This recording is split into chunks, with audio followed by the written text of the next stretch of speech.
Today's episode is brought to you by Brick, a literary journal.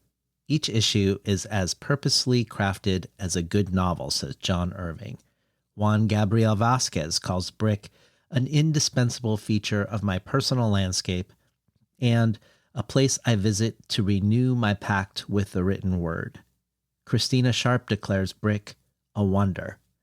An international literary magazine based in Toronto, Brick is beloved by writers and readers the world over.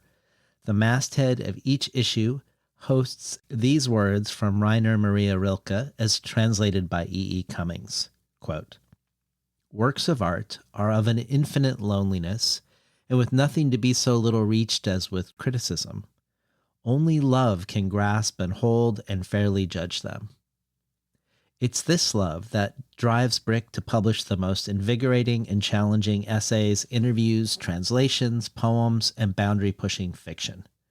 Brick's winter issue is available now, featuring Lydia Davis, Cristina Rivera Garza, Madeleine Tien, Solvay Bala, Ronaldo Walcott, Diane Seuss, and many others.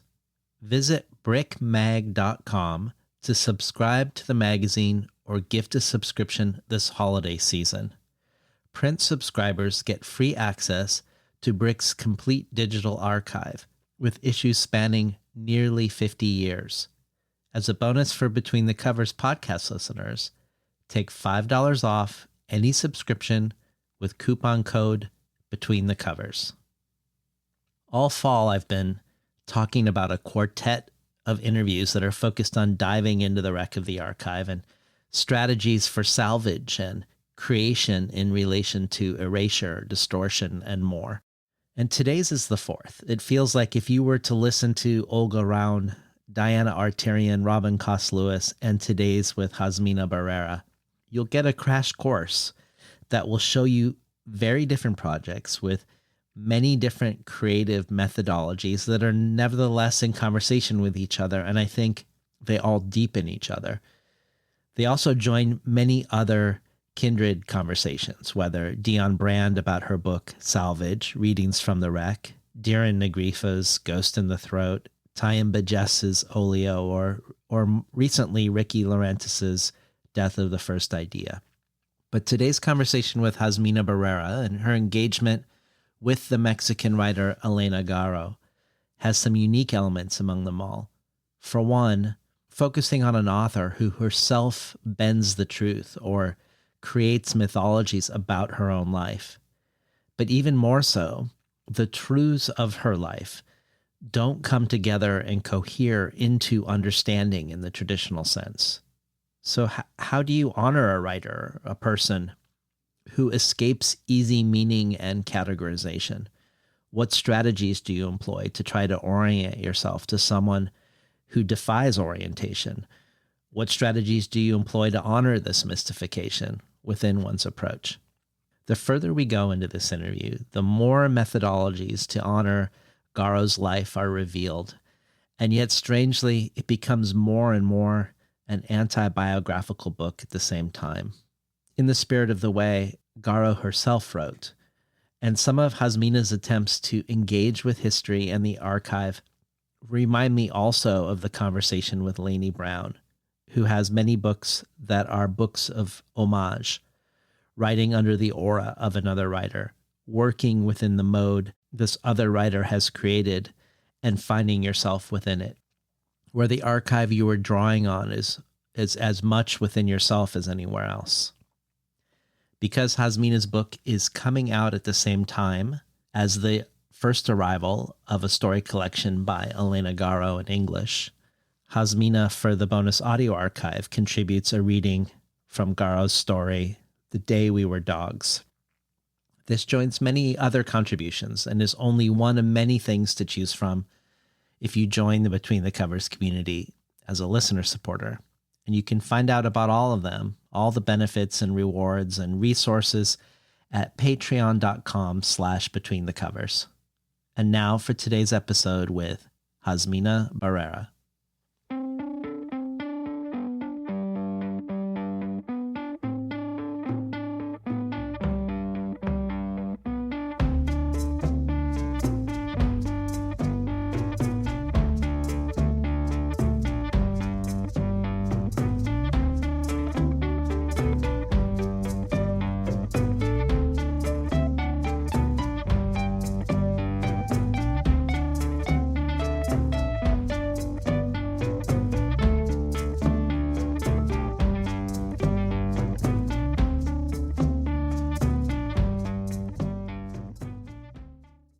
Good morning and welcome to Between the Covers. I'm David Naiman, your host. Today's guest, writer and editor Jazmina Barrera, studied English literature at the National Autonomous University of Mexico in Mexico City and earned a master's in creative writing in Spanish from New York University on a Fulbright scholarship.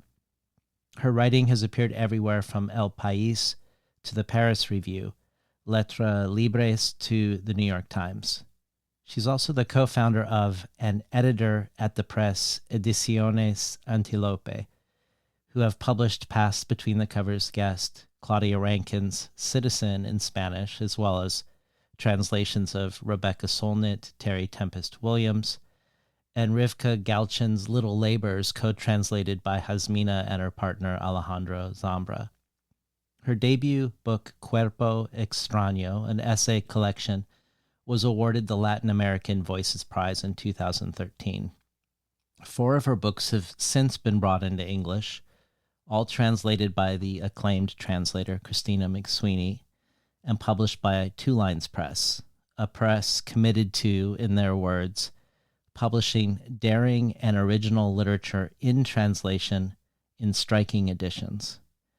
The San Francisco Chronicle says about her book On Lighthouses, quote, On Lighthouses appears on the surface to be 6 poignant personal essays littered with intriguing references to lighthouses, their keepers, and their myriad influences on literature and art throughout history. But what comes through is a dark and often obsessive meditation on what it feels like to squirrel yourself away from the world and embrace isolation in the name of pursuing a passion, something beyond just a good-natured study of shipwrecks and their saviors. And Veronica Gerber-Bisecci adds, like a bowerbird constructing its nest, Jazmina Barrera collects microhistories about the hypnotic, geometric light emitted by lighthouses, but when she finds and listens to these histories in the dark intervals, she is a bat hanging upside down in the Tower of Memory. The Atlantic says of her book, Linea Nigra, an essay on pregnancy and earthquakes, when interpreting pregnancy through art, no starting point is better than the musings of the Mexican writer Jazmina Barrera. To call Linea Nigra a memoir would be reductive. It includes so many references to fine art, literature, and history that it functions almost as an anthology or a masterfully curated museum of child-rearing. Heralded by past Between the Covers guests Julie Phillips and Fernanda Melchor, with star reviews from everywhere, Linea Nigra was shortlisted for the National Book Critics Circle Award in Autobiography and for the Greg Barrios Book in Translation Prize, and was picked by both Kirkus and Vogue as one of the best books of 2022. The New York Times says of her debut novel, Cross Stitch, quote, needlework is often depicted as a peaceful activity, feminine, unthreatening, decorative. Yet in Jazmina Barrera's cross-stitch, embroidery is revealed to be as quietly brutal as young womanhood, despite the shroud of innocence society often places over both. Which brings us to the reason we're talking today, the arrival of Jazmina's La Reina de Espadas, in English as the Queen of Swords, which, like all of Jazmina's books, transgresses boundaries. Ostensibly a biography of the Mexican writer Elena Garro, it also flirts with memoir, as Jazmina is a character in this book, and she herself says from within its pages that what we hold in our hands is rather a personal portrait. Alongside the release of The Queen of Swords, Two Lines Press is also releasing at the same time Jazmina's favorite book by Garro, The Week of Colors, brought into English for the first time by Megan McDowell, with an intro from past Between the Covers guest Alvaro Enrique, of Jazmina's latest Elena Garro-centric meditation, The Queen of Swords, a book that was longlisted this year for the National Book Award. Eileen Miles says, quote, this neo-bio is a total pleasure. I'd never known Elena Garro, and now I'm riveted by the entire morphing fact of her. Jazmina Barrera's take is intimate and playful, and transgressive in the ways we generally get condemned to when considering a life, especially a literary and a female one. Here we splash dramatically, surrounded by Garro Barrera's obsessions, toys, affairs, homes, animal friends, the works. It's a joyous, brainy blast, and I'm intrigued and changed by the Queen of Swords as a reader and a writer. Welcome to Between the Covers, Jazmina Barrera. Thank you so much, David. Such a pleasure to be here. So I want to start with a question that you can't possibly answer comprehensively, but nevertheless I want to put it at the beginning as a frame for our conversation, something to think back to as we explore Elena Garro and you in relationship to her. So Borges called Elena Garro the Tolstoy of Mexico. César Aira called her the greatest novelist of the 20th century. And as much as she disdained the term, she was the unheralded beginning of magical realism, or at least her and Rulfo probably, her work having been a big influence on Marquez's 100 Years of Solitude. She appears in the work of Carlos Fuentes, Silvina Ocampo, and Octavio Paz. Alvaro Enrique, in his introduction to The Week of Colors, suggests she might be the first writer to perceive the importance of Frida Kahlo, independent of the sort of all-encompassing persona of Diego Rivera.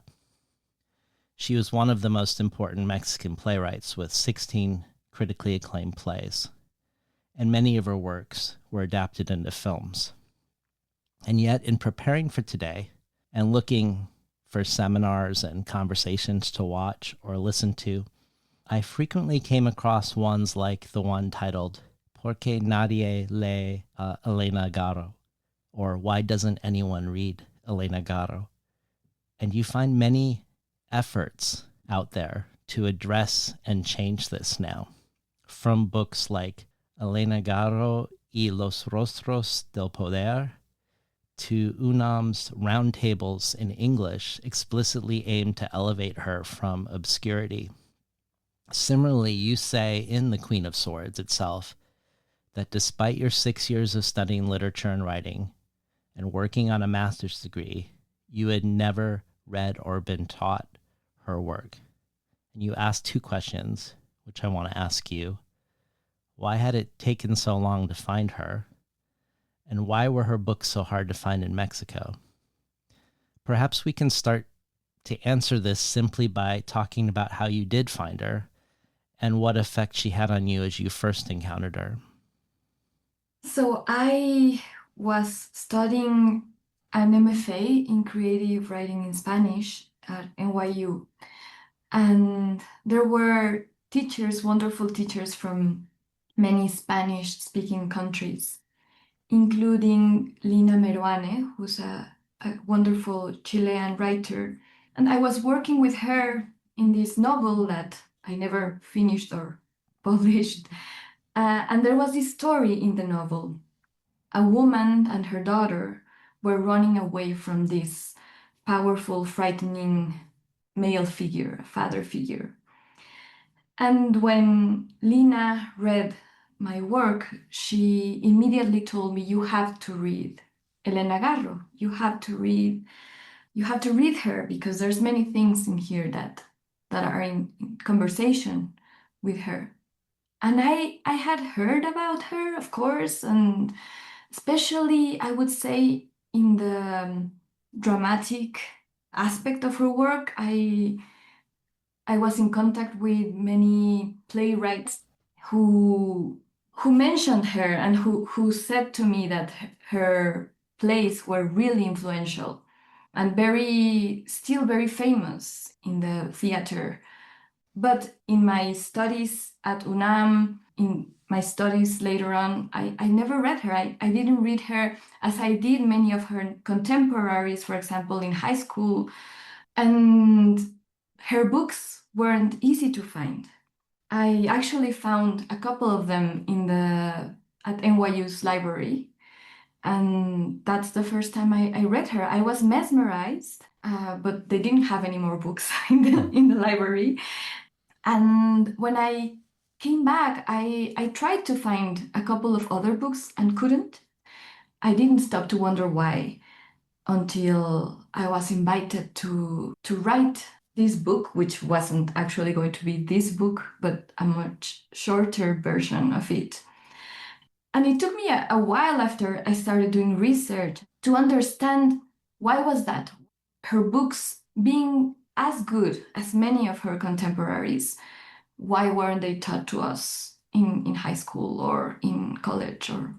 And I think there are many reasons. It's not an easy answer because her character was a difficult one. She still is a very polemic character, and I was reminded of that when I published this book. Of course, being married to Octavio Paz, such a powerful, influential, important man in Mexico, created problems for her and for her work to be read, understood, and cherished as I think it should. Also, I think she got in trouble with a lot of people. She was a very feisty person. She had a very strong character. So there are many people still alive who are intimidated by her person. She was also persecuted by the government, by very powerful people. She was very frightened and even paranoid at times, I would say with reason to be so. So she got really isolated.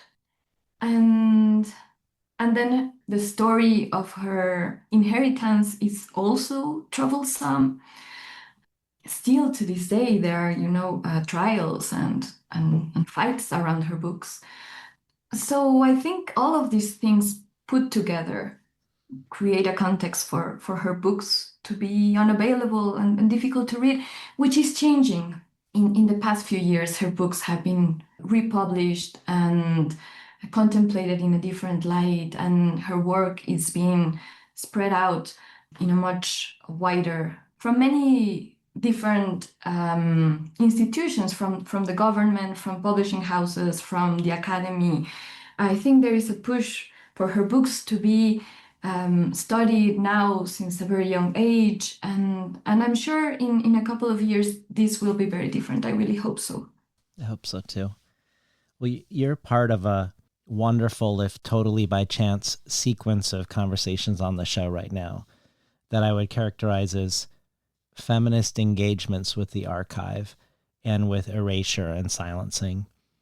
So we had Olga Ravn from Denmark engaging with the 17th century Danish witch trials, where all the primary sources are the voices of the male judges. And Robin Cost-Lewis rescuing the Black figure from several millennia of art history that was forged in the pathology of the white imagination and its anti-Blackness. And Diana Artarian looking at Agrippina the Younger, an all but forgotten empress in Rome, who is usually now remembered not for her own accomplishments, including her 3 memoirs, but as the wife of Claudius, the brother of Caligula, and the mother of Nero. 10 years ago, a Spanish publisher who was re-releasing a 1982 novel of Garro's to mark the 100th anniversary of her birth was condemned for something similar, where the cover advertised her as Octavio Paz's wife, the lover of Adolfo Bioy Casares, an inspiration to Gabriel Garcia Marquez and admired by Jorge Luis Borges, as if she needed to be represented and confirmed by a chorus of important men.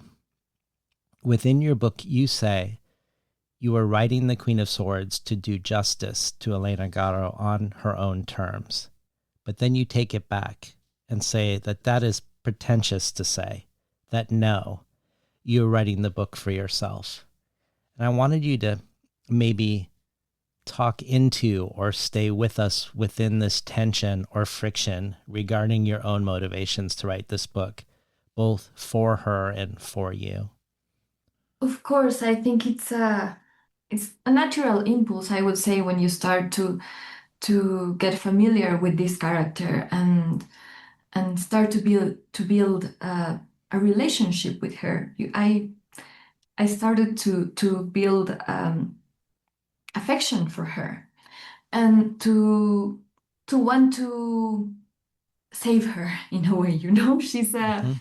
she's a very frustrating character at times because you see all of her greatness or all of her wonderful imagination, sense of humor, and you see and you read all of these other forces outside of her and within her, conspirating to bring her down.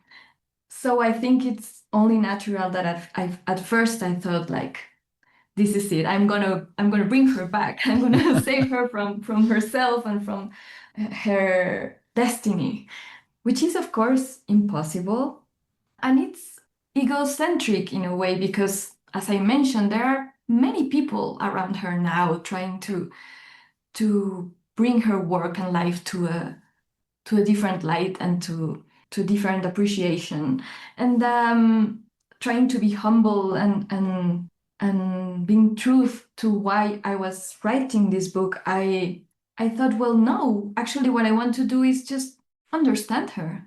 That's the main goal. It's not an easy one because she's she's a really strange character, and her life is full of mysteries, full of secrets, full of taboos and classified archives. It's just like a practically very difficult research to do, but it was enough challenge for me to keep going. I just wanted to understand. It's not even to redeem her or to justify her, just to understand her and to share that understanding as far as it was possible.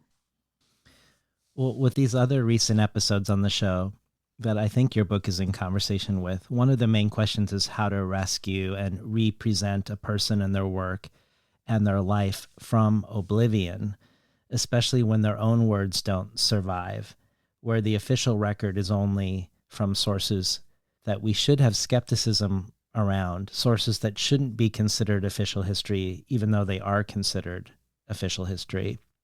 But your challenges, I think, as you've already nodded to, are different. In this case, we have a wealth of material written by her, an abundance of material in her own words written by her hand. But both the work itself and her life itself, they don't cohere. They aren't stable. Cristina Rivera Garza called her books, quote, books with a basement vault or a fracture or both. Nothing is what it seems with Garro, or else everything is something else. And not just the books, the way she tells her own life story is full of fabrications, which you explore. In fact, many people you encounter when you're working in the archives say she's mad, or that she's the spy who went mad. Vilma Fuentes, in contrast, says Garro confused reality and fiction, but wasn't mad. Yet even within her very political life, both her own politics and the way she's characterized by others politically seem full of irresolvable contradictions. In other words, she's uncategorizable, which is, I think, a great asset as a focus when you're telling a story about someone, but also, as you've said, a great challenge. So I was thinking before we begin to talk about these things, I was hoping you could read the opening one-page chapter in Christina McSweeney's translation called A Life on the Run, which gives us a taste of this convoluted but also almost mythical history before her birth that she inherits and continues after her birth. A life on the run. The beginning, at least, is clear. In 1916, in the small Asturian town of Cangas de Onís, a Mexican woman named Esperanza Navarro learned that her Spanish husband, Jose Antonio Garro, was having an affair with her cousin. Esperanza was 8 months pregnant and understandably furious. So she sold her jewels and set out with her 2-year-old daughter, Debaki, for the port of Vigo. There she boarded a ship bound for Veracruz, from where she took a train with the intention of giving birth in Mexico City. Her body, however, had other plans, and she went into labor in Puebla, where her sister Consuelo lived. On December 11, 1916, Elena Delfina Garro Navarro was born, and thus, while still in the womb, began a life on the run. Listening to Jazmina Barrera read from The Queen of Swords. You make some really interesting and I think ultimately powerful choices in how to write a book engaging with a character like this, where even though you open the book, the beginning at least is clear. That first page isn't so clear. And and Elena Garro, I mean, that's as clear as it gets, probably. So maybe it seems clear relative. And Elena Garro is already on the run, escaping our understanding of who she is, as you say, even in the womb, before she is born. We even learn far later in the book that she lives in 86 different residences in the course of her life. One thing you do, I think, is brilliant, is that early on you say, quote, "This whole book should be taken with a grain of salt, because even though I never met her, I've fallen in love with her.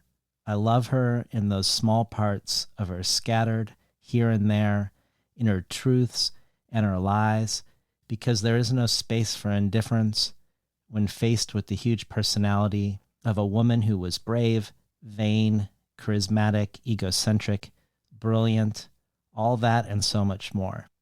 So from the beginning, because you declare your love, that you are not impartial, but under her spell, you declare yourself in a way as the unreliable biographer of an unreliable writer. In a sense, you're mirroring her in this way, I think. But more than that, you say, this is not a biography, but a series of portraits. And it feels like, in a way, at least to me, that these portraits are of both of you, of her refracted through you and vice versa. And I guess I wanted to hear a little bit about how love shapes the writing, but also how and why you don't consider it a biography and how that shapes the writing. Yes. So there are several biographies about Elena Garro. Some of them are more from the academic point of view, some of them from the journalistic point of view, but they are very good and they have a lot of information. I didn't want to do that. I really had the idea of the portrait in mind. Well, my mother was a painter, so painting is always on my mind. And when I think about a portrait, I always realize how you see the character, but you mostly see the idea of the character that is in the eyes of the painter. And you cannot miss the gestures of the hand, the perspective, the framework, the intention in there. It's a mirror. It's a mirror where you see both reflections. And I really like that. I thought it was more honest in a way than how many biographies try to erase the narrator to present this idea of objectivity, of truthfulness, of authority. There's also this idea of the expert behind the biography. I had no intention of becoming an expert in Elena Garro because I think that's impossible, and because I think that would take me a lifetime. I just wanted to have a dialogue with her work, with her life. And I thought that many of the books written about her tended to reduce her into a stereotype. Either they transformed her into a crazy person, this exotic, which she was in a way, but just like reduce her to something impossible to understand, and someone violent, someone not worth the while. Or they transformed her into this perfect victim, which she was not. I think even though she was a victim of a lot of violence from many aspects of either her personal life or the government, she also had a lot of agency. She was a very brave woman. She was a woman who was able to control certain things about her life and other people's lives. And I think it's disrespectful to her to disregard that. I also didn't really like traditional biographies that much. I found them a bit boring. I thought in this intention of compounding everything, every single thing about a person's life, which I think many times have to do more with the biographer justifying his work. I know so much about this person. I'm going to tell you everything you need to know about this person. I mean, a life is such a long amount of time that it could take you a year to write a single day in a person's life. You have to leave things out. It's just the way it is. And not only that, but the way you put that information together doesn't necessarily have to be the chronological one, day by day.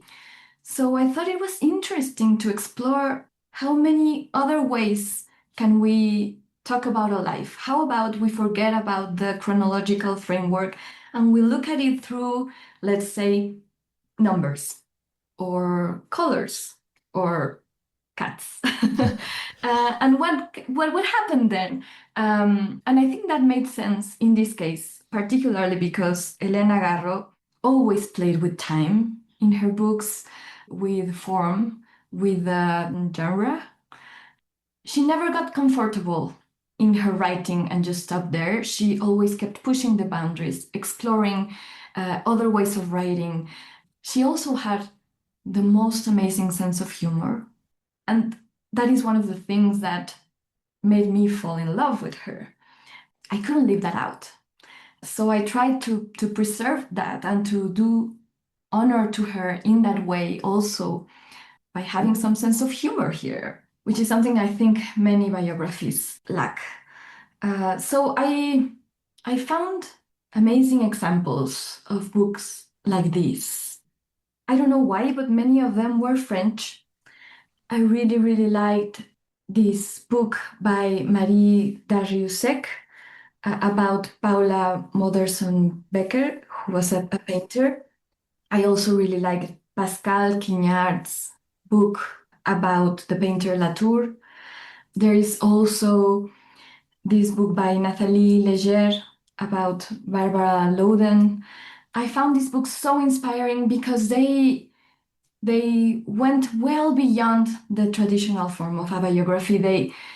They had all the freedom in the world to address these characters in different ways and to really create a dialogue, which I thought it was difficult not to do, because once you get close to a life, as close as you get when you are writing a biography, there is a dialogue always in your head.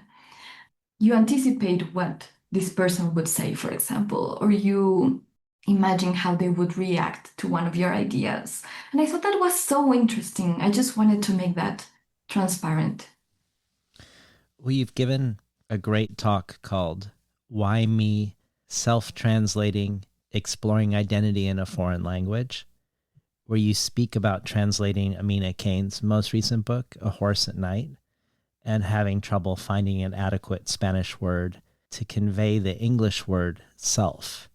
That yo, translated as I, is not the self. That ser, or to be, is not the self. That yo misma is not the self.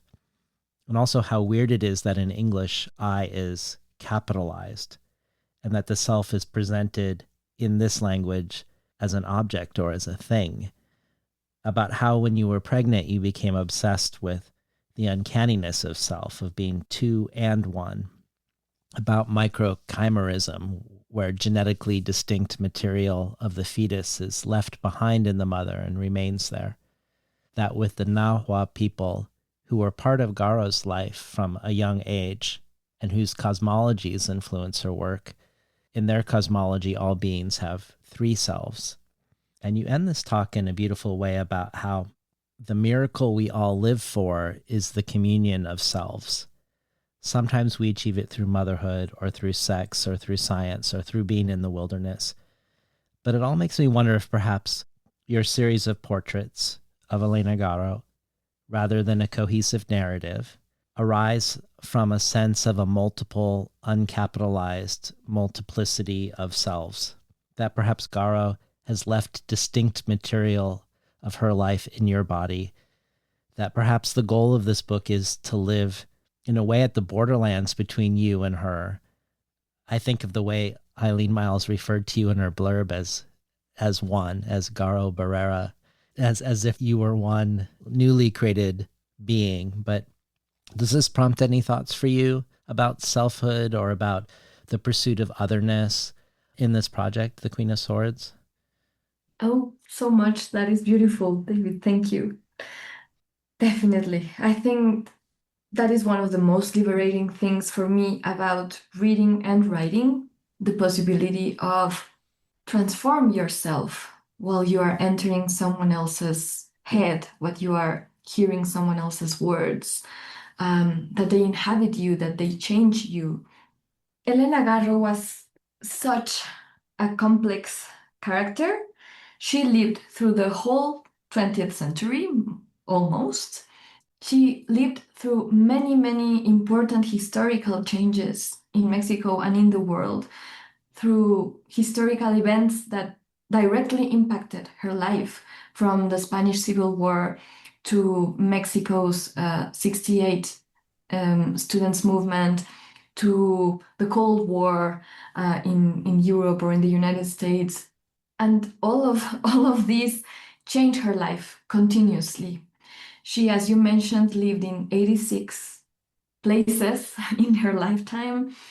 She went from being a wild child in the state of Guerrero in Mexico to being a socialite in the highest cultural spheres of Mexico and France and Europe, and having dinner with Picasso, and to running away from gaunt men in Mexico, to hiding in small hotels in Spain with no food, and not knowing where she was going to sleep the next day. It's just, you cannot reduce this woman to an easy depiction. It's too much. And her work is like that. You get novels, short stories, poetry, essays, memoirs. She wrote magical realism. She wrote the saddest books and the funniest books. So you're right. I thought I cannot just do one portrait of her. I need to do a series of portraits. And I also need to leave space for the reader to create their own image of Elena Garro, to interpret all of these contradictions, all of these mysteries and silences in the way they want and can, because otherwise it wouldn't be true to her. And while doing that, I realize, of course, this is an extreme case, but we are all like that in a way. We're all changing. We're all changing masks. We're all transforming ourselves according to what happens around us. This I thing is so unstable. It's just how it is. But there is a freedom in that as well. I found it so liberating, the idea that you can, while doing research on her, this idea that you can be so many people at the same time and through your lifetime. It is liberating. Yes. Well, the main setting where we encounter you as a character in the book is in the archives at Princeton University. And as a first step to talking about how you dramatize you as a character in pursuit of Garro within the book about her, we have a question for you from the author, Brenda Navarro. Here's what 3 past guests of this show have to say about Brenda. Miriam Taves calls her a, quote, brilliant new voice, eviscerating and propulsive. Yuri Herrera calls her an author who knows that behind all affection lies hidden danger. And Fernanda Melchor calls her one of the best kept secrets in Mexican literature. Her award-winning book, Eating Ashes, called a masterpiece by El Mundo, arrives in English, translated by Megan McDowell in January, a book of separation and migration and an exploration of dispossession and tenderness in the aftermath of violence. So here's a question for you from Brenda. Hi, Jazmina. I'm Brenda Navarro, and I am delighted to greet you in between the colors. I love to ask you about your work with archives. Do you have a specific methodology? Does the subject matter that guides you, or is the documentation that leads the way? Congratulations on your work, and a big, big kiss to you and David. Wonderful to hear Brenda here. I love it. She's such an admired writer for me and just a wonderful person. I don't know that I have a specific method for doing research in archives or just in general. I'm very intuitive in the process. I think that's just because I don't have like proper training on it. Like I'm an amateur researcher, so I just start with what I have in hand and then look for other sources. And as Brenda says, sometimes just the archives, the documentation leads the way, so you go to something that takes you somewhere else, etc. Here, I mean, most of the information about Elena Garro has already been published, except for what is in that archive and what is in other archives, which are closed, which we won't have access to them until maybe the 2030 or something like that. And there are also archives that I couldn't even find where they were. For example, the Bioy Casares letters that she received from Elena Garro, I just couldn't find where they were. So I went to Princeton, and more than looking for the information that was in that archive, I mean the content of the archives, I was really interested in the material aspects of it. I think that was what I found the most appealing and endearing. Just these old papers with the stains of coffee and cat piss on them, and the doodles, all of this tiny information, which I think many times is left out of the big biographies and the big studies, which are concentrated on the big facts of life. I think all of this tiny stuff gives you a lot of information about the personality, the daily life of someone, and it's all so alive. I think that that was one of my favorite moments in the research of this book. Also, one of the weirdest, because I spent so many hours in this basement just reading papers and papers and looking at photographs. And then I went out of it at 4 o'clock without having eaten. And just like started to hallucinate her, just started seeing her in places and dreaming about her and having these images in my mind, these very real conversations with her, because all of these papers are so alive. It felt like I was intruding into I don't know, like an intimate place, that I was spying on someone, on something. It was just an amazing experience. Well, I picked out a paragraph I was hoping we could hear that was also going to help with the question I want to ask you afterwards. And this is a paragraph of you, I think, early on in the archives. Yes. A box is brought to my table, and I feel ridiculously moved to have before me papers that Elena Garro once held. To see the comical telegrams with their capital letters and terse phrases, envelopes with so many different addresses, religious pamphlets, and telephone bills. In the notebooks, I see her handwriting for the first time. Doodles, phone numbers, stories, and book titles. The marginalia of an era and a lifetime. Slowly, careful not to damage anything with my clumsy fingers or misplace any document, I immerse myself in the Elena Garro papers. I begin to familiarize myself with the personality of her handwriting, to distinguish her hurried script from the sad and from the consciously well written. For me, it is here, in their infraordinary minutiae, in the stains and crossings out, rather than the great secrets and confessions, that the extreme intimacy of these old papers resides. So you've already spoken a little bit to the question I'm going to ask, but I'm going to ask it nevertheless. Several years ago, we ran into each other by chance on the streets of Portland during the book festival. And then I reached out to you after you went back home to ask you for recommendations for our trip coming up to Mexico City. And I was hoping for ones that weren't obvious, rather more deep cuts, as I've been going to Mexico City since I was a teenager in the 80s. And you gave us such a great list of suggestions that were beloved places for you that we dedicated our entire trip to seeing the city through your eyes. Even though you and I didn't know each other, nevertheless, I felt like I was getting to know you in a special way without you there. And yet, in a way, you were there everywhere.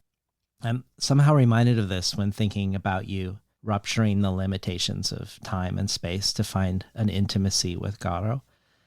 The reason why I bring it up is because the next time we come to Mexico City, you and Alejandro had my wife Lucy and I over for dinner. And one thing I was struck by was, as you've already alluded to today, both of your deep engagements with French literature. You recommended to us Neige Sino's latest book, Sad Tiger, which was also, like your book, nominated for the National Book Award this year. You also had a lot of Perec, who perhaps along with Calvino is the most known and beloved member of the Oulipo movement. In the passage you just read, you use a word, infraordinary, but without alerting the reader to its unusual origins. It's a word coined by Perec, where he says, how should we take account of, question, describe what happens every day and recurs every day, the banal, the quotidian, the obvious, the common, the ordinary, the infraordinary, the background noise, the habitual. And he suggests in that same piece of writing, a piece called Approaches to What, that trains only begin to exist when they are derailed, when they're not doing what they're always doing. And Alicia Bamer at the Poetry Foundation continues in a piece that she's writing about this essay by saying, quote, we recognize scandal as the pit explosion in the minds. What we forget or are unable and unwilling to see is that the truly marvelous and significant and scandalous thing may be the daily work in the coal mines. So given this employment of this word, infraordinary, in the Queen of Swords, I wonder about its influence on your work and sensibility, if it has an influence beyond what you've already spoken to a little bit about today, looking at all of these textures and marginalia within the work itself. But also curious if Perec more generally has an influence on your work, whether in this book specifically or more generally. Yes, I love this question. I think Perec's work is one of the, I don't remember when this happened, but there was a time when Alejandro and I, we counted how many books we have from the writers we had the most books, and I think Perec won. He's one of our favorite writers. And I think he has influenced everything in my writing, from my idea of genre to my idea of aesthetic freedom, to just the enjoyment of reading and writing, this delightful playfulness in his work. But also, for example, in what is the name of this book in English? The building, la historia de. Oh, is it Life a User's Manual? Yes. So that book is one of my favorite ones. And as you might remember, it's this book where he tells the story of all of these apartments and the people in them through the objects in the apartments. And each object becomes this pretext to telling all of these other stories. So just paying attention to the things that surround us, it's, to me, one of the most interesting things in life. And I would even say it's a political act nowadays, when we don't know where so many of the objects around us come from. If we knew, maybe we would act differently. And I definitely wanted to do something about that in this book. As I was saying, I think most of the biographies just concentrate, as you said, on scandal, especially with characters like this, it's big romances and the political scandals that you hear the most about. But I think in all of these aspects of the material life of Elena Garro, you get a lot of ideas of who she was. So I dedicate a chapter to her clothes, for example, because she really liked embroidery and textiles, and she had a huge appreciation for beauty everywhere around her in the objects of her life, and she would sometimes spend the little money she had in just buying beautiful curtains. It could be understood as something vain or something superficial, but I would say it could also be understood as a rebellion against money and capitalism. I was rereading a short story in the Week of Colors where she says something like, the way I was educated was not to save money, but rather to appreciate the beauty and to spend it and to share it. There is also these weird chapters in her life where she doesn't have money, but she takes in a homeless person in her house and feeds them. It's like, yes, I think all of that is part of the same thing. And there's also a chapter about her notebooks, for example. I think you can learn things about a person just by looking at the kind of notebooks that they choose, whether they like spiraled notebooks or just like plain colored ones, or you can learn things about them from the way the cigarettes they smoke. For example, there's another chapter about her cigarettes, and she got into all kinds of trouble while looking for cigarettes in the civil war in Spain, for example. I thought these tiny things were windows into her life and her character. Yes. I wanted to ask a quick question also about this community that forms. So you are at the archives, you're spending all day there, but then at the end of the day, you meet with other people who are also at the archives who, I don't know if it's coincidence or an uncanny coincidence, or it's just the nature of what the archive is. But all these people you gather with to sort of reflect on what you've discovered or what you're looking for that you haven't discovered, they're all representing different people who are contemporaries of Garro in her time. So in a weird way, this is another mirroring, a contemporary mirroring of this historical moment where you're all avatars of these other writers.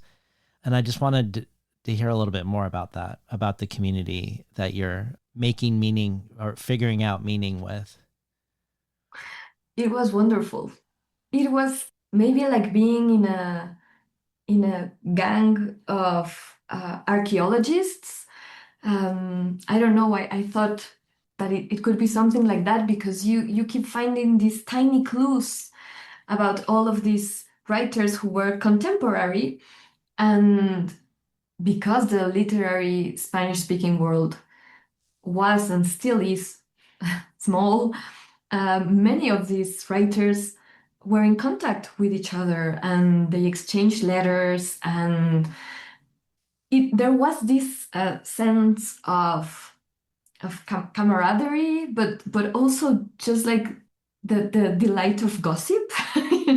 It was so exciting to be with other people who understood how incredible these findings were, because in my daily life around me, there aren't that many people interested in the letters Elena Garro exchanged with, I don't know, Pepe Bianco. But there were people there who understood and who were like, oh, you have to look at this, and have you seen this? And I found this, and they were sharing their excitement too. And it was just such fun. I mean, the place was very beautiful as well. And of course, these were much more experienced researchers who knew what they were doing. And so also they shared tips with me. Yes, it was an amazing experience. Well, I intentionally wanted to wait a while before introducing the towering, overshadowing figures in Elena's life, most notably her husband, Octavio Paz, who doesn't simply overshadow her by chance, but also seemingly by design. And I have to say, he comes across both in his own words and in his actions as an utter monster to me. We have a question for you from another in relationship to this. But before I play it, I wanted to preface his question with some context for the question for people who haven't read the book of some of what we encounter of Paz in The Queen of Swords. At one point in the book, you share with us Octavio Paz's letters to Elena, 8 of which contain death threats during his courtship of her. Ones that include, quote, "Obey me, adore me, stop studying or pursuing art," and "I look at your portrait and don't know what to do, whether to love you or to kill you," and "Maybe you don't deserve anything, not my rage, but perhaps a bullet, something that will annihilate you," and "I understand your situation. You don't understand mine. You must obey me automatically, without thinking, or I'll kill you. Don't be pig-headed." Sadly, and yet somehow not surprisingly, we only have Paz's letters in this correspondence. He calls her his divine little girl, an insolent kid, the goddess formed of tears and semen. Their marriage is a sort of abduction because she's legally underage. She describes her wedding night as a rape. She flees home to her parents, but he threatens to have her father deported if she doesn't return, which she does, but considering suicide along the way, which is her first of many attempts. He prohibits her from writing poetry, which she had to do on the sly. He makes her burn her poems, or he rewrites them and claims them as his own. When they are in Berkeley for his Guggenheim Fellowship, he refuses to let her study at the university, so she works as a maid. You note that the things he most reproaches her for, her intelligence, her skepticism, and her irony, are her greatest literary tools. And all of what I just said in this 1 or 2 minutes, this only scratches the surface of Paz in this book.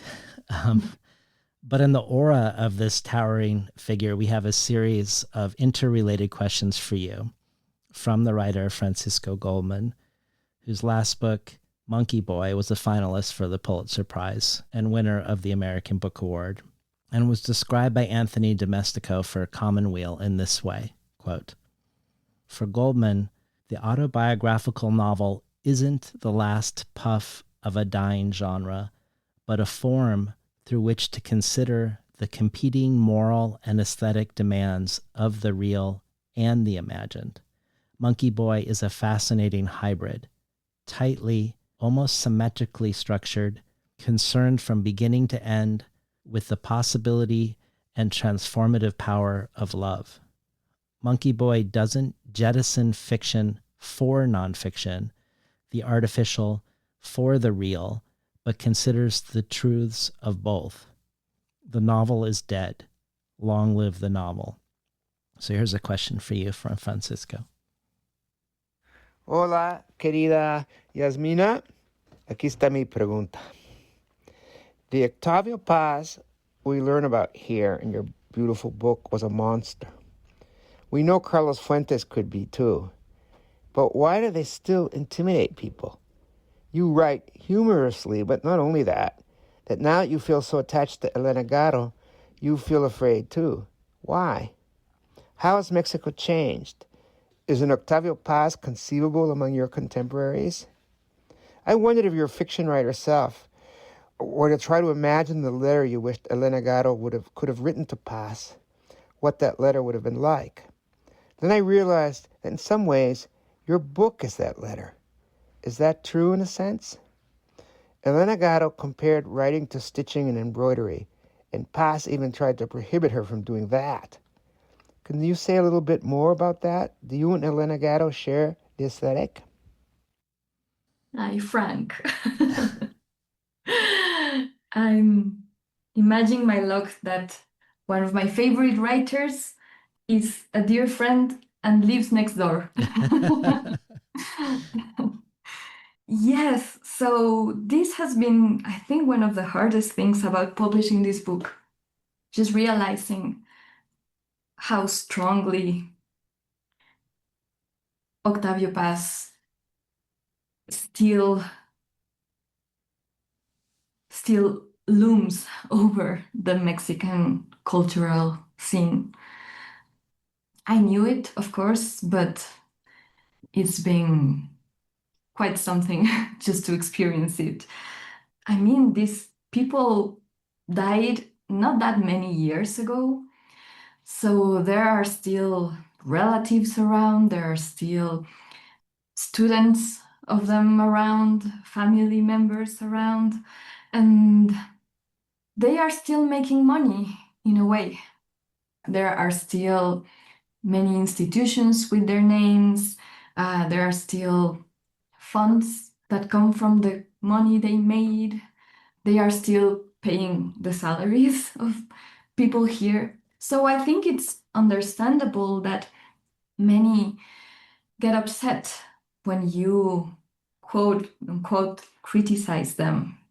I don't necessarily think that's what I'm doing. I was very reluctant to pass judgment in this book, or at least without noticing it, without making it explicit that I was passing a judgment. I wanted for the readers to be able to make their own minds about this relationship. I just wanted to present the evidence I found, which is eloquent enough, I would say. And there were many people mad at this book, either because I was too critical of Elena Garro or not critical enough, or because I was too critical of Octavio Paz.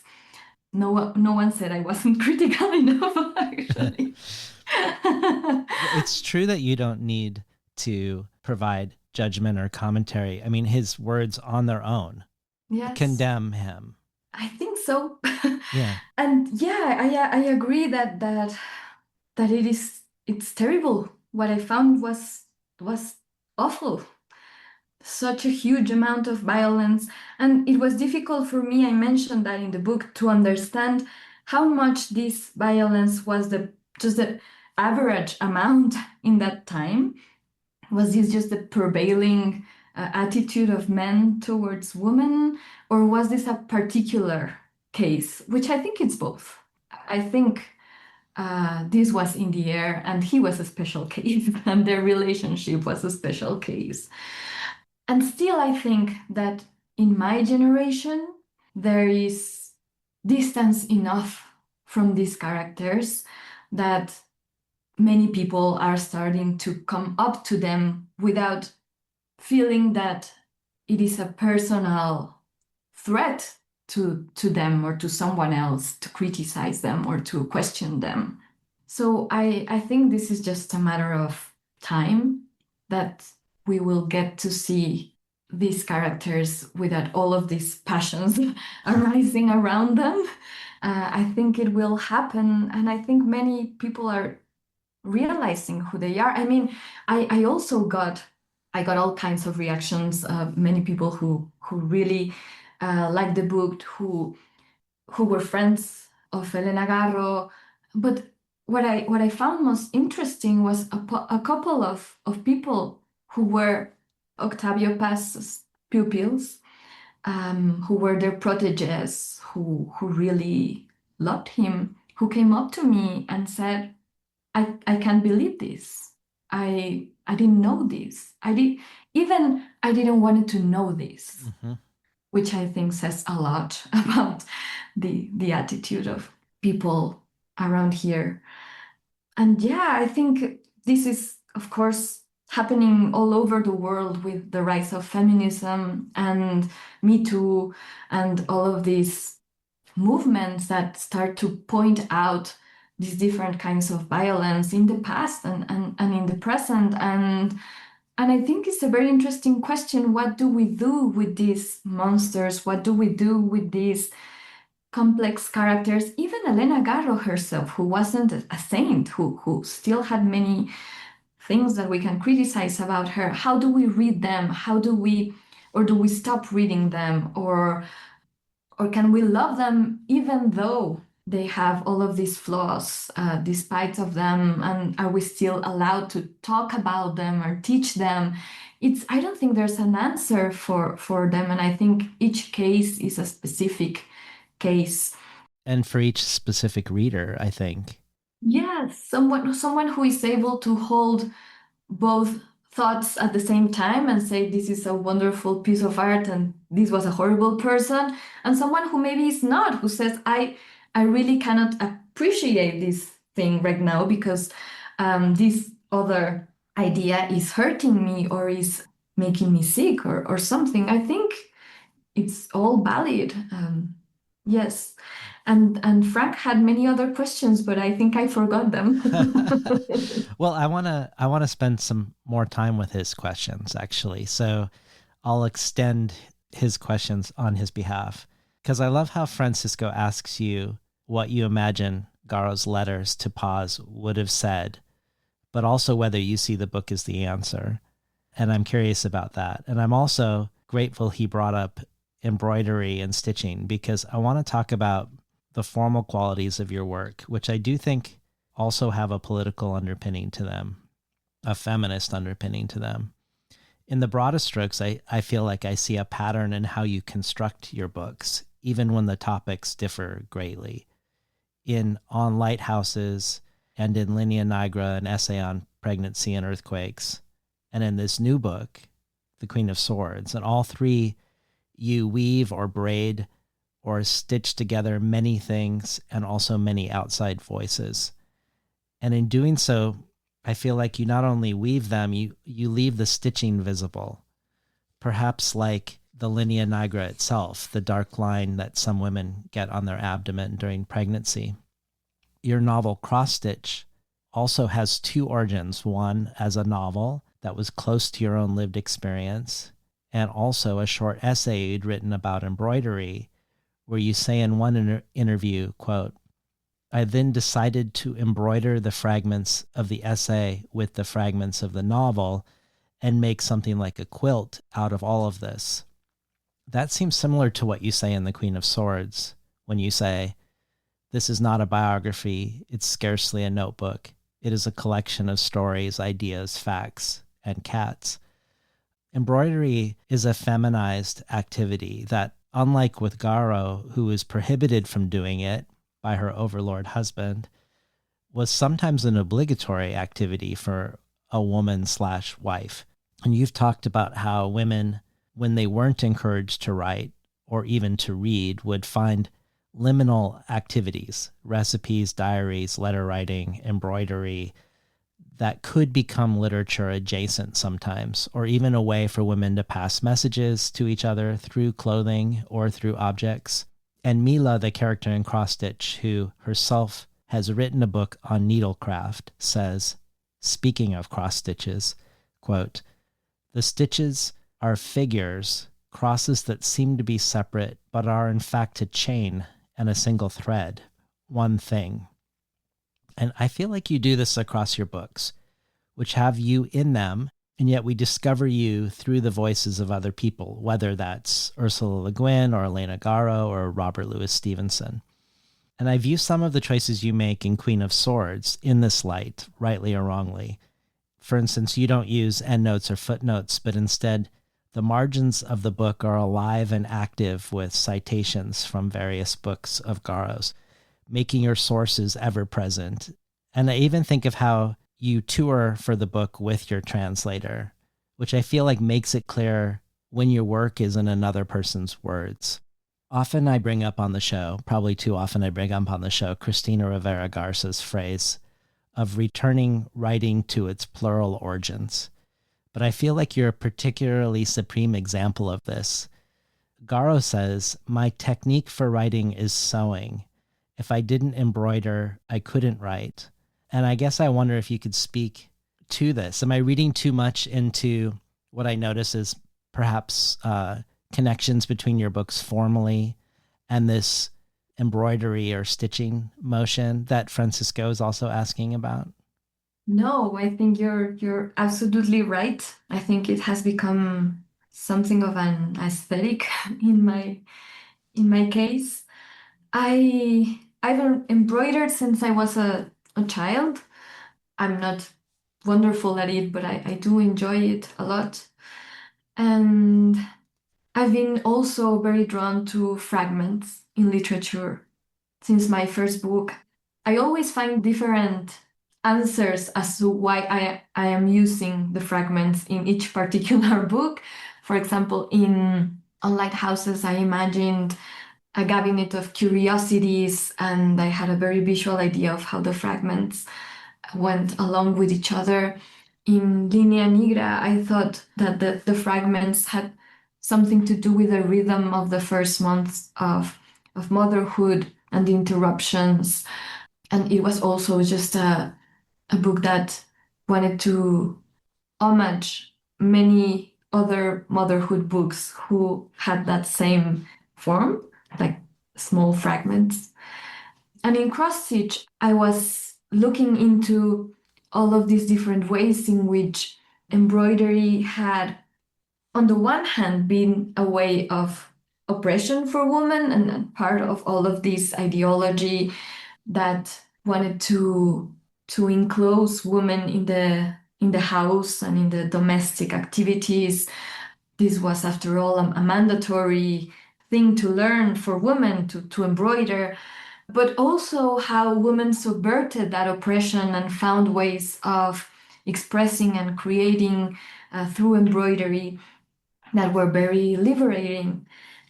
And the form just came naturally out of this.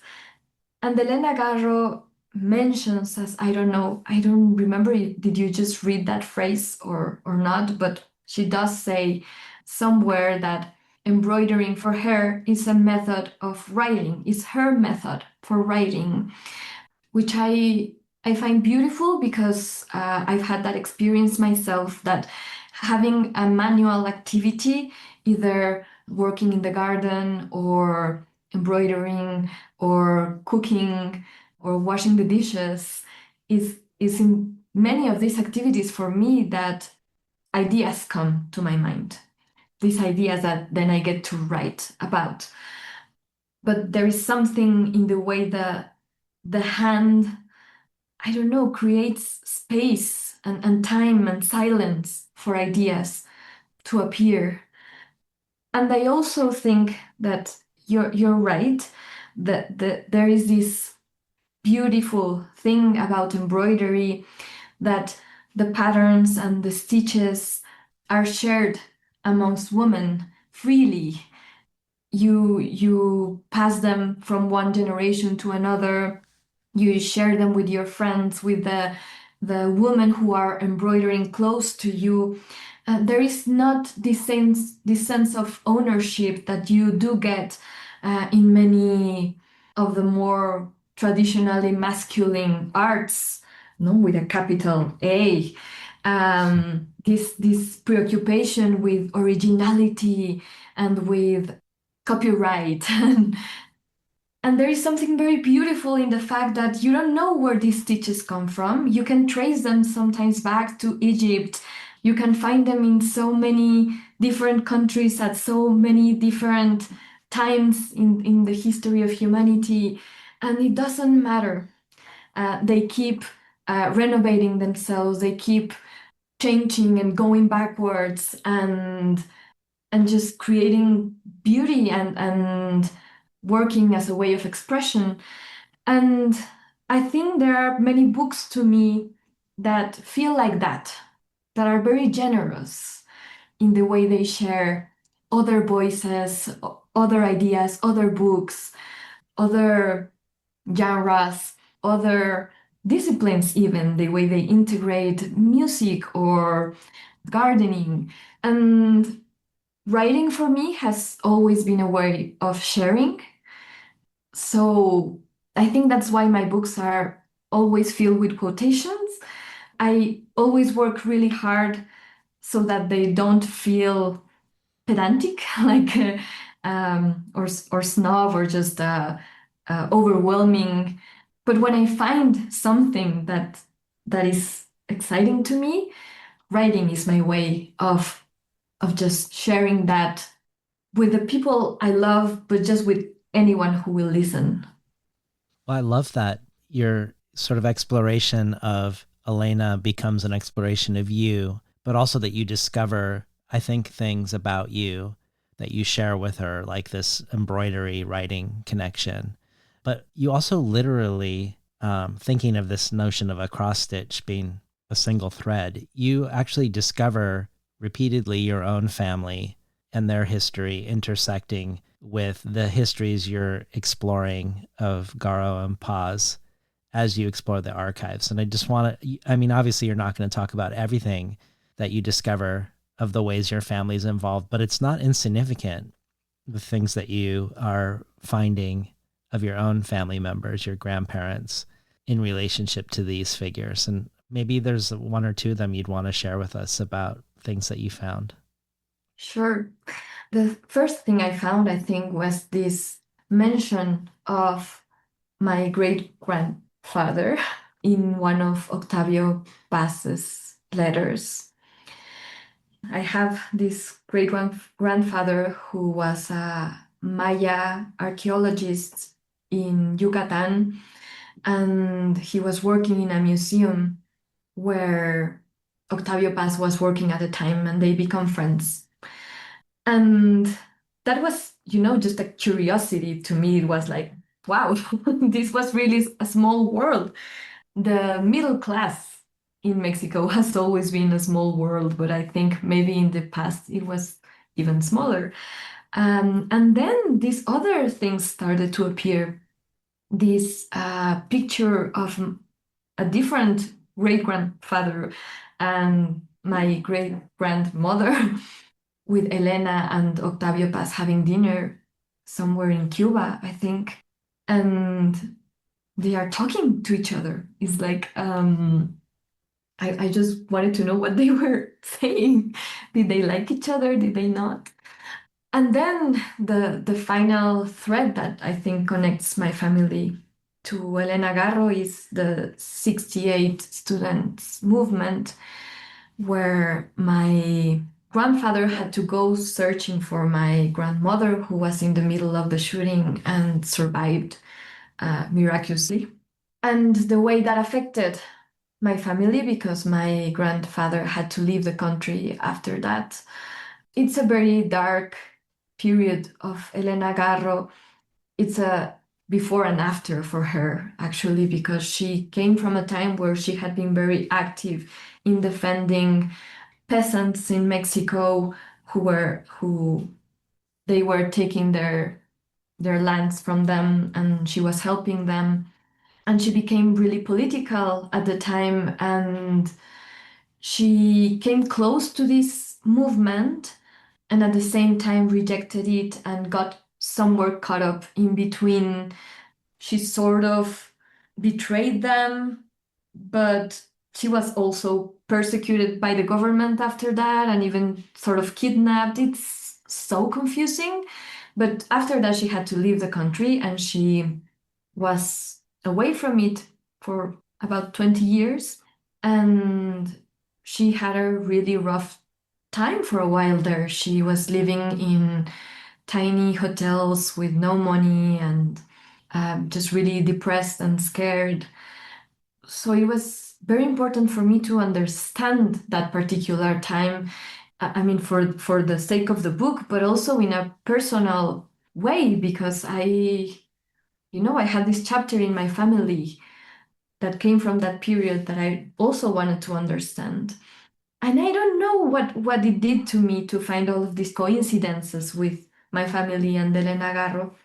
I think it just added up to all of these ghostly aspect of writing this book, because there was, as I mentioned in the Princeton chapter, I started, to imagine her and to see her in my dreams, and then suddenly she was there, just like having dinner with the ghosts of my family, and it just started to come really close to me and to become, yes, more intimate, more personal. Well, let's spend a little more time now with her politics, which is the most maddening part of trying to understand her life, particularly the exile, which it's clear that you don't entirely grasp it. I don't grasp it as a reader. You don't grasp it as someone who knows far more than me. Alvaro Enrique says in the introduction to the story collection, The Week of Colors, that she was exiled as a traitor to the left or as a leftist betrayed by the right, that she was the friend of brutal oppressors and brutally oppressed. You describe her stories in a more general way as, quote, stories that denounce violence against women, that describe the child's mind with astonishing levels of understanding, that speak openly of the perversity of the government, of racism, of classism, and the struggles and resistance of indigenous peoples. But her political life in the world seems almost impossible to parse in contrast to those themes in her stories. For instance, she was an anti-fascist in Spain in her 20s, a supporter of Trotsky, had an affinity for communism, but then decades later in her memoir, she opens the book with the line, "I've never heard of Karl Marx," and she was mainly known as an anti-communist with a hatred for Lenin. And yet she was also an anti-capitalist who believed in the Mexican Revolution and also in land redistribution. She even goes to a wealthy farewell party for a writer with a group of campesinos seeking support against land theft, and together they puncture the tires on all the expensive cars. And yet, you say her characters often seem enamored with monarchies. In the 60s, she writes against the student uprising while also being accused of helping to start it. She's surveilled by the CIA and by Mexico, and she says she meets Lee Harvey Oswald in Mexico City at an event full of Cuban diplomats and Mexican leftists who had expressed hope during that party that Kennedy would be assassinated. The CIA thinks she's nuts. Communists want her dead. There are threats that her house is going to be blown up, and ultimately rumors she's going to be assassinated. So, as you mentioned, she leaves for decades in exile. I mean, I don't know if there's anything more to say about this. I love that you don't try to make sense of it, to reduce it to something with a through line. But I guess, can you speak a little more how you orient yourself as a writer, as a portraitist, to the way she is perceived politically in relation to her own politics on her own terms? Yes, I just gave up at some point because I thought it was me. I thought it was, I wasn't understanding it. But then at some point I realized this is not understandable. I mean, there's just too many contradictions, too many ambivalences. I don't think she understood it herself, or many of the people around them really knew what they were doing. Like they were sometimes just reacting to different interests at the time, or they were going with whatever more powerful people were telling them to do and changing their minds. I think it's a particularly difficult period to understand in Mexico's history, and more so regarding her. because she's such a maddening character in that regard. And then what was the question? No, that was it. That was it. I mean, even though she has contradictions in regards to feminism also, that she didn't consider herself a feminist, that she was against abortion, even though she had many abortions. It seems like her relationship to gender politics is perhaps the most cohesive of her political positions. Yes. You talk about how as a teenager, she was in a school of 3,000 boys and 7 girls, that in the 40s, she writes 2 magazine pieces called Lost Women 1 and 2 about a women's reformatory, where in order to write them, she has herself imprisoned for several days. And her description of the punishments and tortures there ultimately gets the director fired. And given the threats of violence in her own life and family, it isn't surprising she writes about rape and femicide, how marriages deprive women of their identity. The thing that Paz does in The Queen of Swords that haunts me the most is around their daughter, Elena with an H, who was often being taken care of by his mother and his stepfather. And when she's 4 years old, she's raped by Paz's stepfather and gets gonorrhea. But once she's cured using genital cauterization at the time, Paz sends her back to live at his mother's house where she's raped again. And Elena Garro and her daughter become lifelong companions as adults. And I guess I'd love to hear more about her portrayal of women in her work. Anything that comes to mind, any particular examples that stay with you? Because you characterize her writing as feminist from your perspective in contrast to her own framing of it. And perhaps you could also speak a little bit to her and her daughter's contentious but very enmeshed lives together as adults.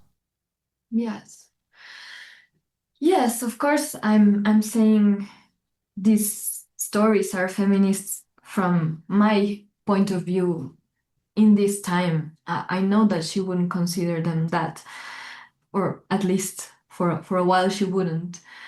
I think it's very evident the way she represents and criticizes violence against women, physical violence, rape, the particular violence that husbands exert against mothers while menacing them or using their daughters and sons to punish them. The violence that is learned from one generation to another and that haunts entire towns, femicide, all of these, they weren't easy topics at her time. I think she was extremely brave writing about them in the crude way she did. She's very literal in all of these stories. And she also wrote about the way women weren't allowed to study, they weren't allowed to work.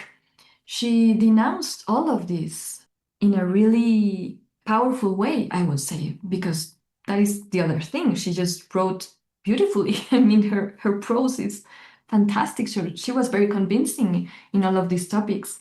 She used her own life many times as material for writing. So there are many characters that sound like her at times, or she uses phrases from her journals and diaries. There are many scenes where you recognize her own life in there. But she also has all of these other women in her books. She has indigenous women, peasants women, houseworking women, from the highest classes to the lowest ones. She really represents an entire diversity of women, and they are all very complex characters. Most of them, at least. I would say some of them are more simplistic, but she has many characters who are weak, but also revengeful, but also charismatic, all of these different aspects, which I think is a feminist way of portraying women who had been for such a long time reduced to stereotypes. So yes, I would definitely call her a feminist, even though she didn't understood herself to be so. So for me, Elena Paz is the saddest character in this story. I think if there is someone who is actually a victim of the circumstances, is her. I mean, as you mentioned, she suffered all kinds of violence since she was a small child. She got caught up in this horrible marriage. She was the daughter of a very young Elena Garro. I mean, I imagine myself having to deal with a violent husband and a small child, and I'm sure it was very difficult. And she suffered physical violence. She became addicted to alcohol and barbiturics. And she was moved around all of these places where they were living. I don't think she had any stability at all. It is no wonder that she became such an unstable character. She clearly was very sensible and very intelligent, but just maybe when she was about to break away from her mother a little bit and start her own life, this 68 drama happens and she has to flee with her mother. And also, she had a lot of health issues, which prevented her from becoming truly independent. So her mother was always by her side, taking care of her. But I think as they grew more and more isolated, their relationship became more and more violent and sour. And it is really, really sad to read about that time in their lives and the way they treated each other and the people around them too. I really suffer when I go to that part of her life. Yes. Well, we have another question for you from someone else. I mean, Elena Garro not only writes sometimes fantastically, but as we've mentioned also, is sometimes fantastical about how she portrays the facts of her own life. But she is sort of a fantastical figure herself. As a child, she's an arsonist. She makes raids on the homes of her extended family. She invents a language that the nuns think of as heresy.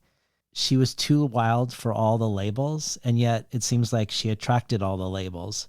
In light of that, we have a question from the poet Eileen Myles. They came on the show long ago now for their incredible book, Afterglow, a Dog Memoir, which itself was described as wild and unruly. Chris Kraus said of it, ghost written in part by deceased pit bull Rosie, this dog memoir explores, among other things, geometry, gender, mortality, evil, aging, and plaids. Myles makes new rules for what prose writing can be.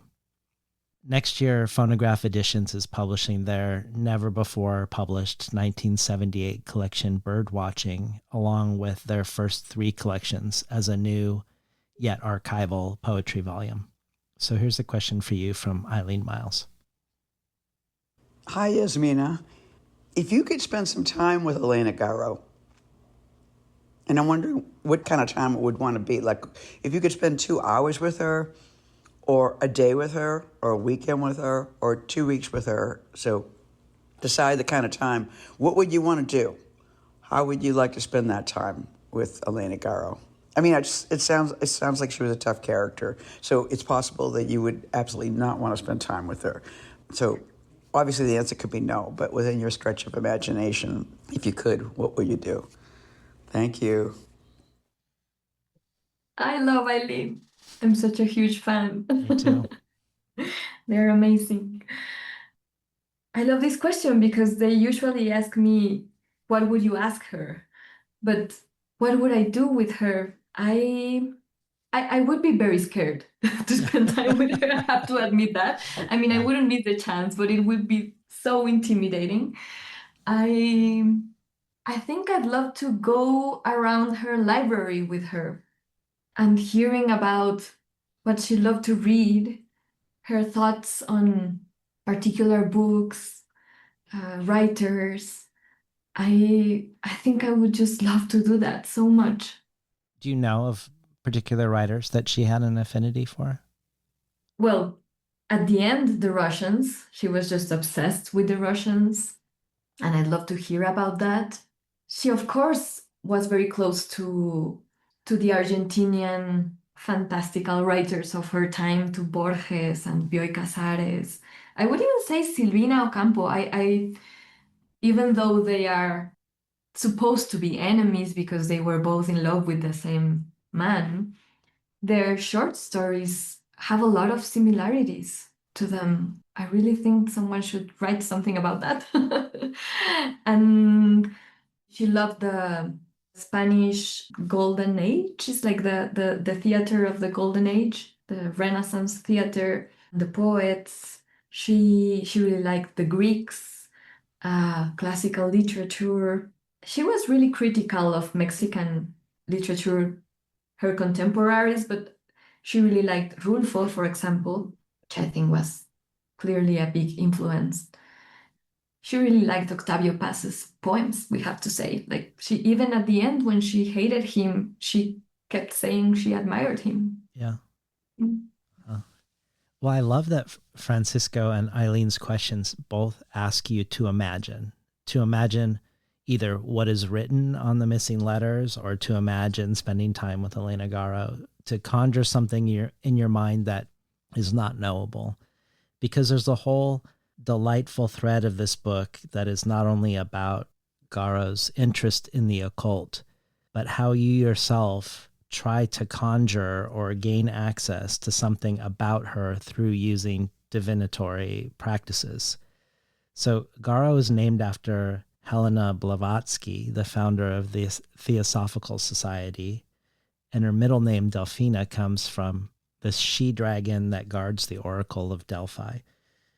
Tarot is a constant in her diaries of exile. At one point, when you're feeling like your manuscript was incorrigible and beyond repair, you decide you want to read Elena Garro's cards. But a friend tells you you can't read cards for her, but that they could read cards for you about her. And your questions for the tarot reader are, I think, a testament to Garro's resistance to being known.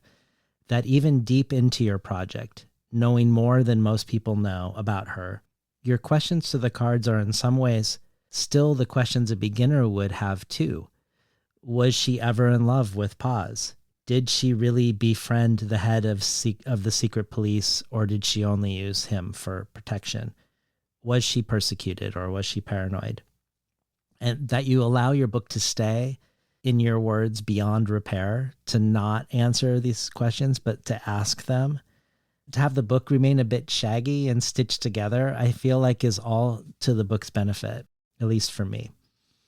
But as you do tarot readings, palm readings, get her astrological chart read, and you throw the I Ching, that when you reach an impossible to answer question, and there are so many with this figure, that bringing in chance or inviting answers from outside of you, from outside of a human mind, can be revelatory in a different way.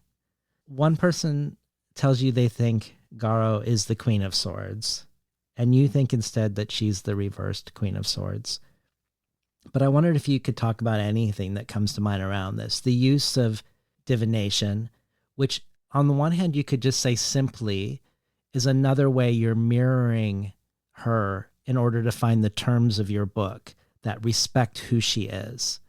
But on another level, you could see it as a way to confront dead ends when your pursuit is too linear. But I'd love to hear anything you want to say about this part of the book, but also maybe you could orient us to the Queen of Swords and what it signifies for you too as a tarot card. So Elena Garro always had this magical aspect to her and to her mind. As you mentioned, she comes from a not only religious but somewhat esoteric family. And she says that because of her closeness to different cosmologies and ways of understanding the world, her closeness to the Nahuas, to her father's Buddhism, she understood time and reality in a different way. You can see that in her writing. And as her life becomes more and more complicated, obscure, difficult, as there were more uncertainties to her daily life, she goes more and more to these divination techniques, to the Ching, astrology, the tarot cards, always looking for answers about, was she going to get money? Was she going to be able to sleep somewhere? She even starts to read the cards for other people who come to her. And it's this idea is almost like a stereotypical house of witches, these two women isolated from the world with their cats, so many cats. And and people coming to them for astrology and tarot readings. And as you say, I came to a point in the writing of this book where there were still so many secrets, mysteries, contradictions, things impossible that seemed impossible to understand, that I thought, well, if these were good enough for her in her time of despair, maybe they will be good enough for me too. And I have to admit, I'm a very skeptical person. My mother loved reading astrology books and I Ching and all of that, but I always thought of it as nothing but a game. But while I was doing it for this book, I came to appreciate it so much. I thought they were, yes, kind of games, but games that really could connect you with information that maybe was inside of you, maybe was somewhere else, and that you didn't have access to before. They were these fantastic mirrors that really did help me understand some things that I thought I couldn't understand. They gave me confidence in my instincts sometimes. They helped me understand my unconscious better. They also just allowed me a different perspective on Elena Garro. Yes, it was one of the most fun parts of the book doing this. And as you say, it was also an homage to her and to her approach to reality. Yeah. And yes. Luna Miguel says in this book, quote, "There's a reason they called you the outcast queen, or in the words of Maria Luisa Mendoza, the poorest queen. I've learned that you are the queen for reasons that have nothing to do with your work. Nobody has yet allowed you to be crowned as the best female writer in Mexico." And you say that you call the book Queen of Swords to please Elena, who would have preferred a monarchy, who would have loved to be a queen, but instead ended up a witch. There are many things in your book that we didn't explore today, the way she deeply and repeatedly engages with class, for one, or her 2-decade-long love affair with Bioy Casares, for another, which in so many ways is the opposite of the one with her husband, his letters saying, "I admire you, I respect you," expressing a desire to hold her hands and her feet, even if, in my parenthetical about this, at the same time she's worried that he's going to seduce her daughter. But thinking of Bioy Casares' wife, Silvina Ocampo, who you've mentioned, her and Garro make me think of when I was talking with Ursula Le Guin about gender and canon formation, that no matter how big someone seems at a given time, and I think we've established that many of the writers of the time had respect for Elena Garro, no matter how big someone seems at a given time or how much they're a part of the conversation, that women can still slide to the edge and then off it and not be remembered. Ocampo was translated by Calvino into Italian and by William Carlos Williams into English, and yet is only now, like Garro, being recovered, reconsidered, and represented outside the shadow of her husband and their male contemporaries. And like the women translators doing this work on behalf of Ocampo, and you and Christina McSweeney and Megan McDowell are working a sort of magic also with time, and you're reaching back and pulling forward. And I just want to say something you said earlier where you were being humble and downplaying the importance of what you're doing. You know, I don't know if you're rescuing her, but I still wonder, like, it seems like incredibly important. Like, I wonder if Elaine Sixou hadn't championed Liz Spector decades ago in French, would the cascade have happened of recognition in English? Maybe it would have. I have no idea. But I wonder if it's bigger than you think. This chain or the stitching together of mainly women translators and writers, working in sort of magic with time, reaching back, pulling forward. It also mirrors Garro's own very unique relationship to time. And in the spirit of the way she inverts time, and then there's this beautiful way you mirror the inversion in the way you tell the story, and I'm not going to spoil it, but it's really great. I want to end with where we should have begun.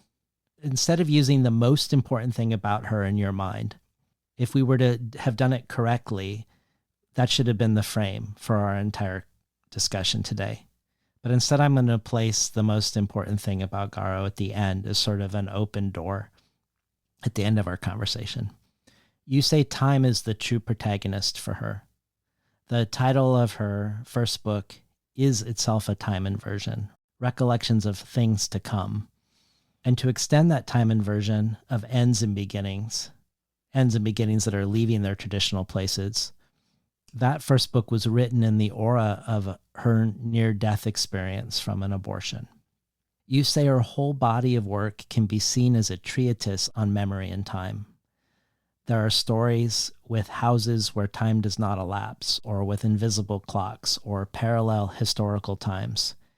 And in the titular story of her collection, The Week of Colors, we learn that, quote, weeks did not actually follow each other in the order her father believed. It was possible to have 3 Sundays in a row or 4 consecutive Mondays. Equally possible was Monday, Tuesday, Wednesday, Thursday, Friday, Saturday, and Sunday. But this was coincidence, a pure coincidence. It was much more likely that from Monday we could jump abruptly to Friday, and from Friday return to Tuesday. And in her life there are these strange coincidences of time. Paz, Bioy, Casares, and Garro all die within 12 months of each other, and their daughter dies the day before the 100th anniversary celebrations of her father's birth. I imagine, I'm totally reading into this, but I'm imagining she's dying unable to bear this celebration, but I have no idea what her relationship with what her father was. But that's how I imagine it. You connect her strange relationship to time to many things. One of them being the indigenous culture around her of the Nahua women who helped raise her. And we see her in her stories not only restructure time, but also even restructure the Malinche myth at one point. So I guess I wanted to end here with any final thoughts you want to share about Elena Garro and time, thoughts that can serve as a beginning for listeners to encounter Garro after hearing you speak about her today. I remember that I forgot to answer a second part of your previous question. So can I do that now? You can if you want to. Because I didn't say anything about the Queen of Swords. The title comes from this chapter in her diaries where I read that this friend came to her house and told her someone else had read the tarot to him, and Elena Garro came out as a Queen of Swords backwards. And I read that, not knowing, I have to admit, anything about tarot. And I said, of course she's the Queen of Swords. I mean, that just seemed like a perfect way to describe her.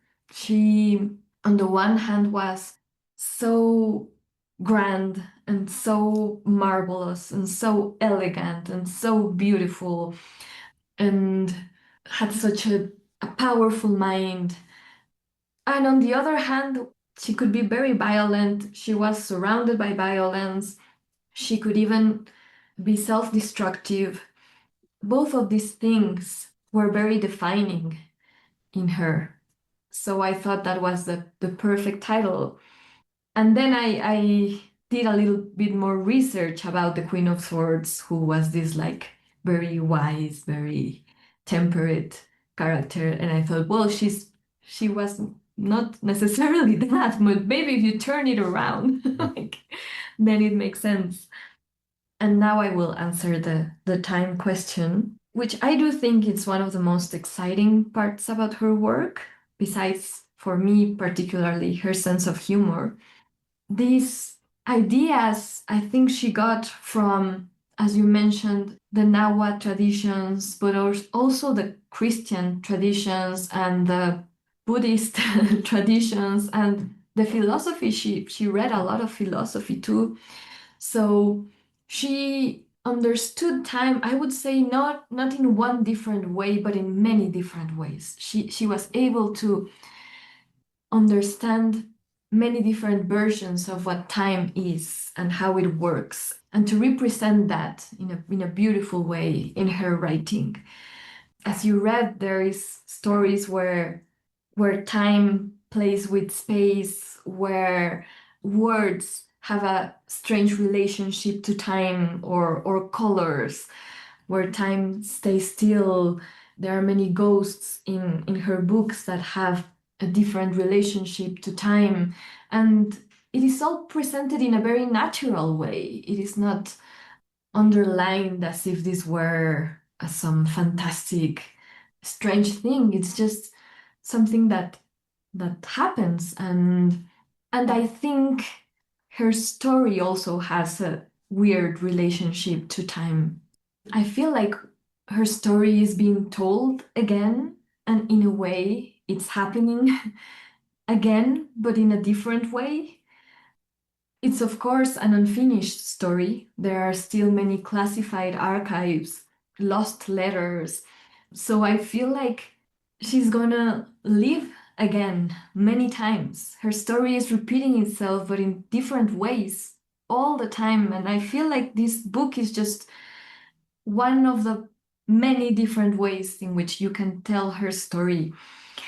I know and I hope that there is going to be a lot more books about Elena Garro, and that we will see her in many different lives in the years to come. And I'm excited about her because I don't want her to ever end. Well, I want to suggest that Garro's spirit was perhaps already inside of you without you knowing long before you wrote this book. In your book on lighthouses, I want to use this as my evidence. Published in Spanish 8 years ago, you say, quote, "With lighthouses, I stopped thinking about myself. I moved through space to remote places. I also moved through time, toward a past that I'm aware I idealize, when solitude was easier. And in moving back in time, I distance myself from the tastes of my own age, when lighthouses are linked with unfashionable adjectives like romantic and sublime. It's difficult to talk about the topics generally associated with lighthouses: solitude, madness. Those of us who try have no option but to accept ourselves as quaint. I understand the objections to the desire to escape from the world. I know it can be egoistic, arrogant desire, the attitude of someone looking down from above, from a tower. That's why I find lighthouses so attractive. They combine that disdain, that misanthropy, with the task of guiding, helping, rescuing others." Thank you for this guiding and rescuing, Jazmina. It was a deep pleasure to conjure Elena Garro into this space together today. On the contrary, David, this has been one of the most beautiful talks I've had about this book, and I really loved your show, so thank you. Thank you. We've been talking today to Jazmina Barrera about her latest book in English, brought to us by Christina McSweeney in translation, The Queen of Swords, and also our first introduction to Elena Garro's own work in English, the story collection The Week of Colors, translated by Megan McDowell, both out from Two Lines Press. You've been listening to Between the Covers. I'm David Naiman, your host.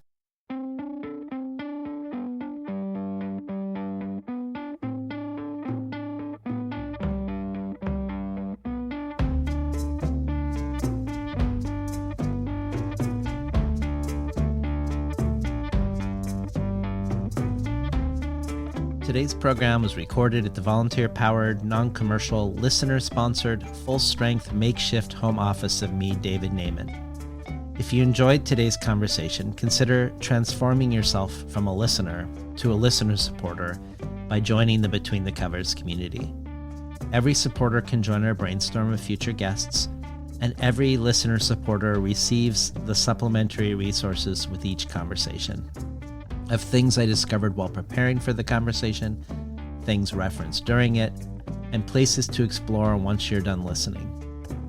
And then you can choose from a variety of other things as well, including the bonus audio archive, with a wide variety of contributions from past guests, whether Jazmina reading Elena Garro, Alice Oswald reading a ballad she wrote to Anne Carson, Jen Bervin reading the letters of Paul Celan, Roger Reeves reading Hassan Kanafani, Omar El Akkad reading Jory Graham, and much more. There is also the Tin House Early Reader subscription, receiving 12 books over the course of the year, months before they're available to the general public, and much more. You can check it all out at patreon.com/betweenthecovers. Or if you prefer a one-time donation, you can do so by PayPal at tinhouse.com/support. I'd like to thank the Tin House team, Elisa Ogie in the book division, Becky Kramer in publicity, and Lance Cleland, the director of the summer and winter Tin House Writers Workshops. Finally, I'd like to thank past Between the Covers guest, poet, musician, composer, performer, teacher, and much more, Alicia Jo Ravens, for making the intro and outro for the show. You can find out more about her work, her writing, her music, her film at aliciajo.com, ALICIAJO.com.